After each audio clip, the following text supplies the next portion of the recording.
उदगीरमध्ये 24 kilo 740 gram गांजा जप्त, 7,42,200 रुपयांचा मुद्देमाल हस्तगत.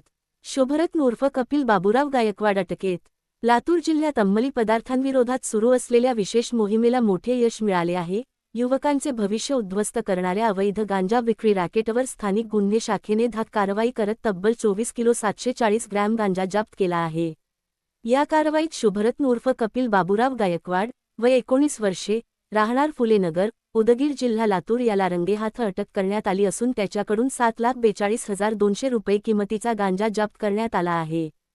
पोलीस अधीक्षक अमोल तांबे यांच्या आदेशानुसार अपर पोलीस अधीक्षक मंगेश चव्हाण यांच्या मार्गदर्शनाखाली स्थानिक गुन्हे शाखेचे पोलीस निरीक्षक सुधाकर बावकर यांच्या नेतृत्वात ही विशेष मोहीम राबविण्यात येत होती.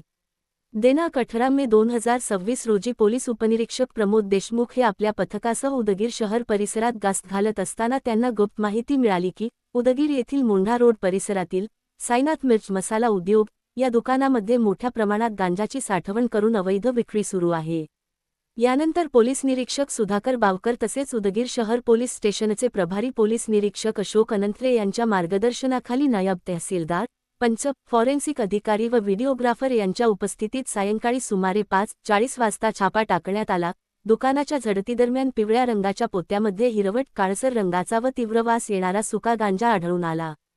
पंचांसमक्ष वजन केले असता गांजाचे एकूण वजन 24 किलो 740 ग्रॅम इतके निघाले. आरोपीविरुद्ध गुंगीकारक औषधी द्रव्ये आणि मनोव्यापारावर परिणाम करणारे पदार्थ अधिनियम 1985 अंतर्गत कलम 8(क)(20)(ब)(इ)(क) अन्वये उदगीर शहर पोलीस ठाण्यात गुन्हा दाखल करण्यात आला आहे.